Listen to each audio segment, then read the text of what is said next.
Hello friends, स्वागत है आप सभी का चैतन्य क्लासेस में। डेली की एमसीक्यू सीरीज़ में आज हम लोग देखेंगे मॉडर्न भारत यानी कि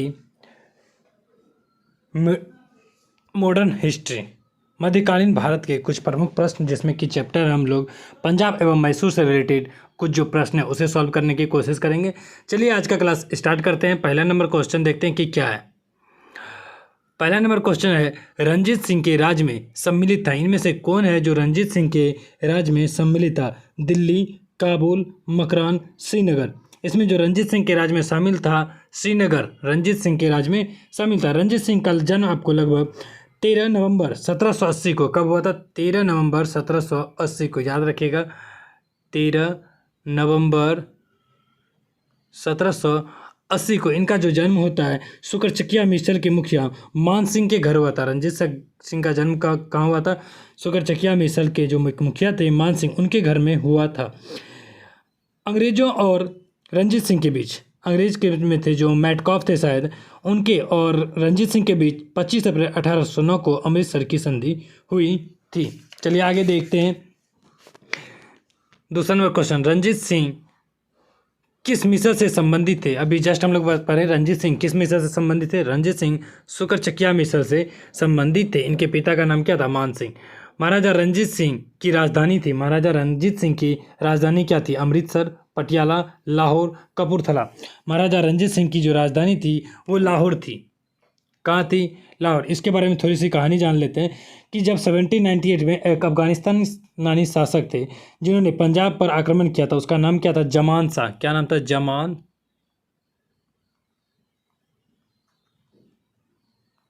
शाह। कब आक्रमण किया था? 1798 में।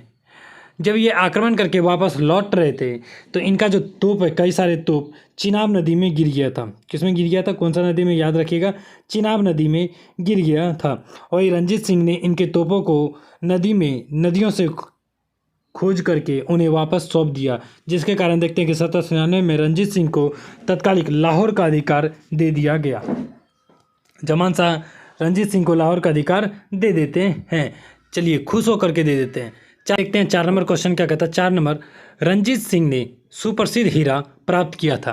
फ्रेंड्स, रंजीत सिंह ने सुप्रसिद्ध हीरा जो कोहिनूर हीरा प्राप्त किया था किससे? शाह शुजा से, जमान शाह से, सी है दोस्त मोहम्मद से और डी है शेर अली से। चलिए इसके बारे में थोड़ा सा कहानी जान लेते हैं। जब 1773 के आसपास क्या था, पंजाब में पूरी तरीके से अहमद शाह अब्दाली का पूरा शासक था। इसका मृत्यु के बाद क्या हो गया? जब अहमद शाह अब्दाली मरता है तो उस समय मुल्तान और कश्मीर पर पूरी तरीके से ये छोटे छोटे राज्य में बट गया। वहीं जो भाग बचा था उस पर सिख के मिसलों का अधिकार हो गया था। सिख मिसल यानी कि सुकरचकिया मिसल थे ना, अलग अलग मिसल हुआ करता था। उन मिसलों का सिख में क्या कहते थे? मिसल। इन मिसलों का बाकी सब पे अधिकार हो गया था। और साथ ही साथ अफगानों के बीच में आंतरिक लड़ाई बार बार चलते रहता था। और इसी में रंजीत सिंह को एक अवसर मिल गया कि इनके ऊपर अपने अस्तित्व को बनाए रखने का।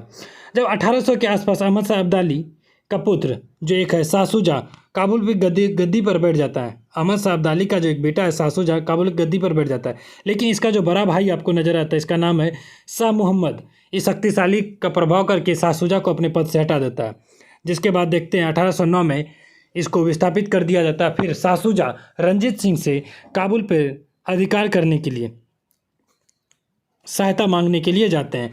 शाह शुजा क्या करते हैं कि रंजीत सिंह से काबुल पर अधिकार करने के लिए उनसे सहायता मांगते हैं, जिसके एवज में देखते हैं हम लोग शाह शुजा ने रंजीत सिंह को कोहिनूर हीरा भेंट की थी। इस हिसाब से इसका जो आंसर हो गया, क्या हो गया? कोहिनूर हीरा।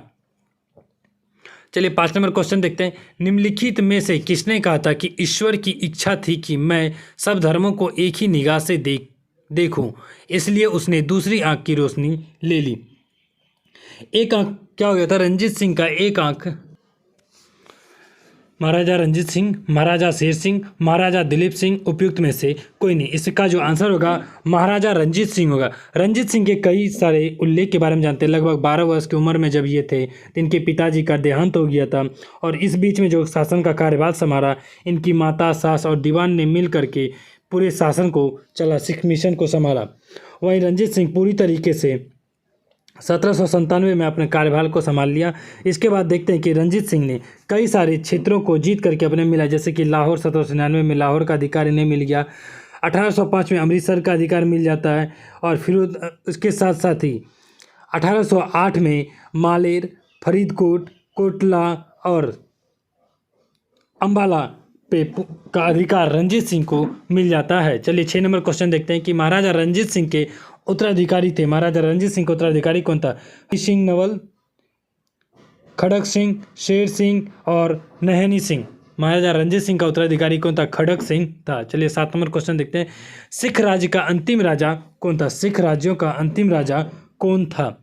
खड़क सिंह, शेर सिंह, नवनिहाल सिंह और दिलीप सिंह। सिख राज्य का अंतिम राजा जो था वो था दिलीप सिंह। सिख राजा अंतिम राजा कौन था? दिलीप सिंह। इसका जो शासक था 1843 से लेकर के 1849 के बीच तक रहा। 1843 से 1843 से 49 कितना 1849 इसके बीच में शासक रहा था।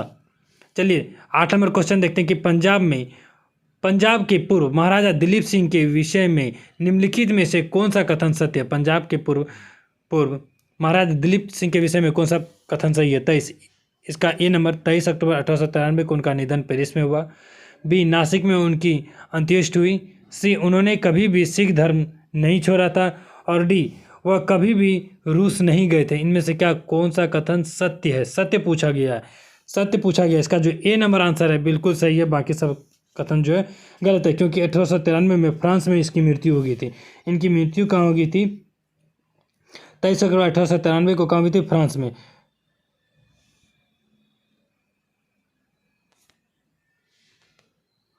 चलिए आगे देखते हैं 9 नंबर क्वेश्चन क्या कहता है? सिख साम्राज्य का अंतिम शासक कौन था? अभी जस्ट देखें सिख साम्राज्य का अंतिम शासक कौन था? दिलीप सिंह सिख साम्राज्य का अंतिम शासक था। 10 नंबर पंजाब के विलय के पश्चात पंजाब पर शासन करने के लिए निम्नलिखित में से कौन 3 की परिषद का सदस्य नहीं था? पंजाब को कहा जा रहा है पंजाब विलय के पश्चात पंजाब पर शासन करने के निम्नलिखित में से कौन 3 की परिषद का सदस्य नहीं था? HM इर्लिट, सर हेनरी लॉरेंस, सी है जॉन लॉरेंस, डी है रॉबर्ट मोंटगोमरी। फ्रेंड्स इसका जो आंसर होगा, इसका जो आंसर ए और डी ये दोनों इसका सदस्य नहीं था। ये और डी ये दोनों बिल्कुल ही इसके सदस्य नहीं थे, इसलिए इसका आंसर ए और डी दोनों हो जाएगा। चलिए 11 नंबर क्वेश्चन देखते हैं। प्रथम आंग्ल मैसूर युद्ध 1766 से 69 में कौन सा विजय हुआ? तो कौन विजय? जब आंग्ल मैसूर युद्ध हुआ था, ये पहला आंग्ल मैसूर युद्ध है। इसमें कौन युद्ध? हैदर अली। इसमें कौन विजय हुआ था? हैदर अली ने पहले आंग्ल मैसूर युद्ध विजय किया था। आपको बता दें हैदर अली के विरुद्ध त्रिगुट संधि का हुआ था, जैसे कि निजाम, मराठा और अंग्रेज ये सभी मिल करके अंग्रेज हैदर अली के विरुद्ध त्रिगुट संधि किए थे। वहीं साथ साथ देखते हैं हैदर अली ने पूरी तरीके से इस लड़ाई में अपनी जान झोंक दी। 1768 में मंगलोर पर अधिकार कर लिया था इन्होंने। वहीं हैदर अली ने जब पहला आंग्ल मैसूर युद्ध हुआ था, इसमें हैदर अली ने 4 अप्रैल 1769 हैदर अली और अंग्रेजों के बीच मद्रास की संधि हुई थी। चलिए 12 नंबर क्वेश्चन देखते हैं। निम्नलिखित में से कौन से 1755 में डिंडीगुल मैसूर में एक आधुनिक शस्त्रागार की स्थापना की थी? नंजराज, हैदर अली, देवराज, चिक्का, कृष्णराज। इसका जो आंसर होगा मैसूर में जिन्होंने एक आधुनिक शस्त्रागार की स्थापना की थी वो हैदर अली थे। हैदर अली ने मैसूर में आधुनिक शस्त्रागार की स्थापना की थी। चलिए आगे देखते हैं। ब्रिटिश जनरल जिसने हैदर अली को पोर्टो नोवा के युद्ध में हराया था, हैदर अली को पोर्टो नोवा के युद्ध में किन्होंने हराया था? पोर्टो नोवा का युद्ध कब होता है? 1781 में हैदर अली और आयरकुट के मध्य क्या होता है? पोर्टो नोवा का युद्ध होता है 1781 को। कब होता है? 1781 को।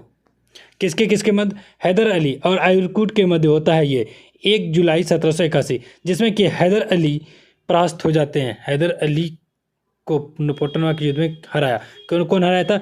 आयरकुट ने हराया था। किसने? सर आयरकुट ने हराया था। बी नंबर आंसर बिल्कुल सही है। चलिए 14 नंबर क्वेश्चन देखते हैं। टीपू सुल्तान ने अपनी राजधानी बनाई थी। टीपू सुल्तान कौन थे? हैदर अली का बेटा जो था टीपू सुल्तान था। टीपू सुल्तान अपनी राजधानी को श्रीरंगपट्टनम में बनाते हैं। कहाँ बनाते हैं? श्रीरंगपट्टनम में। आपको बता दें, जब दूसरा आंग्ल मैसूर युद्ध हुआ था 1780 से लेकर के 1780 से 1782 या 85 के मध्य हुआ था लगभग।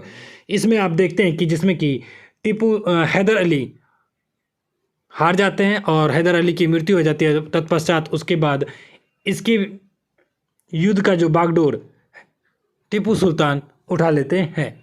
तभी वर्तमान में देखा जाए, टीपू सुल्तान ने अपनी राजधानी कहाँ बनाई थी? श्रीरंगपट्टनम में टीपू सुल्तान ने अपनी राजधानी बनाई थी। 15 नंबर, निम्नलिखित भारतीय शासकों में से कौन था जिसने विदेशों में आधुनिक पद्धति की दूतावास स्थापित किया था? आधुनिक पद्धति की दूतावास किन्होंने स्थापित किया था? हैदर अली, मीर कासिम, शाह आलम द्वितीय या फिर टीपू सुल्तान? टीपू सुल्तान ही थे जिन्होंने कि आधुनिक पद्धति के हिसाब से दूसरे देशों में यानी कि विदेश में अपनी दूतावास स्थापित किया था। कौन? टीपू सुल्तान थे। वो कौन थे? टीपू सुल्तान। चलिए 16 नंबर क्वेश्चन देखते हैं। टीपू सुल्तान ने ब्रिटिश सेना को 1780 में हराया था। टीपू सुल्तान ने ब्रिटिश सेना को 1780 में हराया था। कौन सा? हैदराबाद में, पोल्लीलूर के युद्ध में, श्रीरंगपट्टनम में और निजामाबाद में। आपको देखने को मिलता है यहाँ पे हैदर अली और जो टीपू सुल्तान थे, इन दोनों ने मिल करके मराठा और निजाम से क्या कर लिया था? संधि कर लिया था। और इसके साथ साथ ही फ्रांसीसी सहायता का भी वचन ले लिया था। और जब देखते हैं कि कर्नाटक में 1780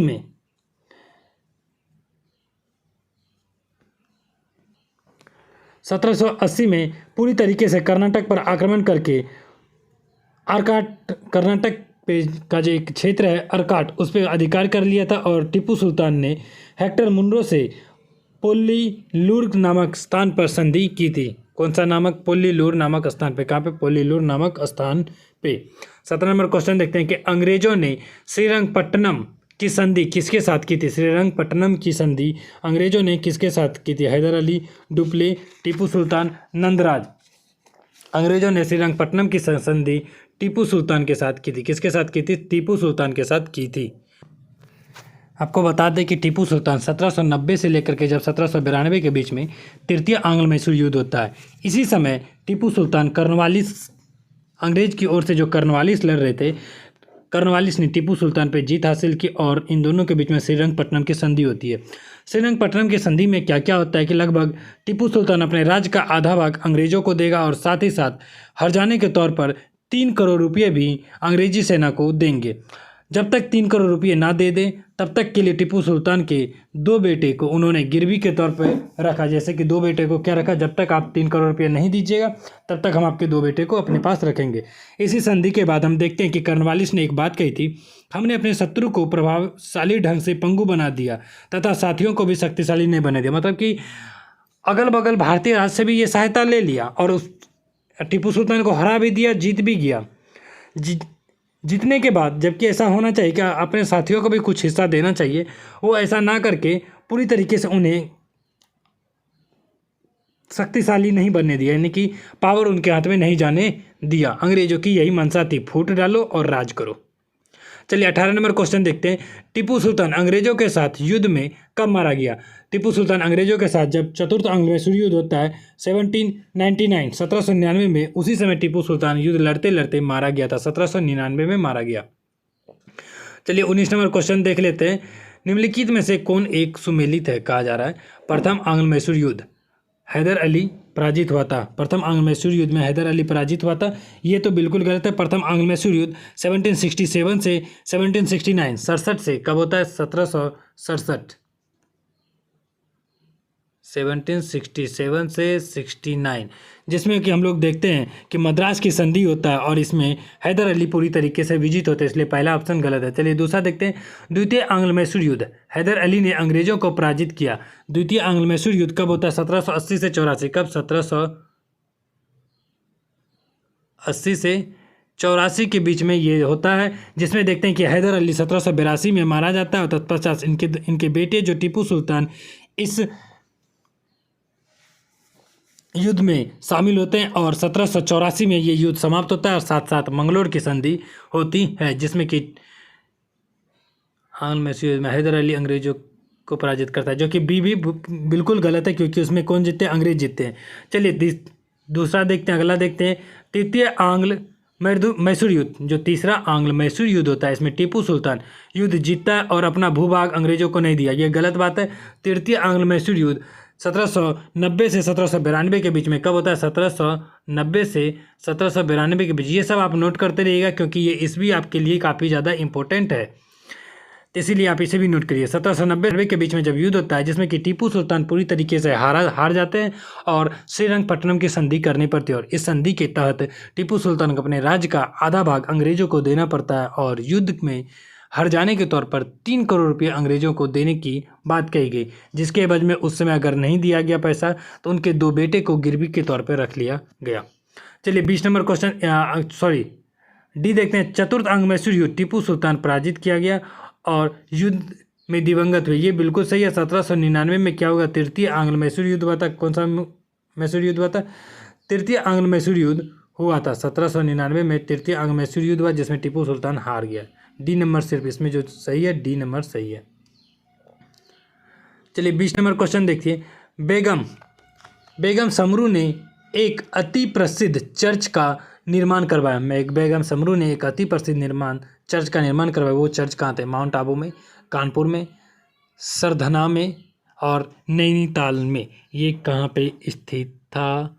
सरधना। ये कहाँ पे स्थित था? सरधना। बेगम समरू कौन थे? 1750 से 1836 के अति प्रसिद्ध चर्च का निर्माण मेरठ के निकट सरधना में करवाया गया था। कहाँ पे गया? मेरठ के निकट सरधना में करवाया गया था। धन्यवाद फ्रेंड्स, आप सभी का हमारे साथ इस क्लास में जुड़े रहने के लिए। उम्मीद है आपको ये क्लास अच्छा लगा हो। कृपया करके इस क्लास को अपने दोस्तों में शेयर और आप कमेंट करके हमें ज़रूर बताएं कि आपको क्लास कैसा लगा। मिलते हैं हम लोग अगले क्लास में, तब तक के लिए आप लोग इस क्लास को अच्छी तरीके से देख लें। धन्यवाद।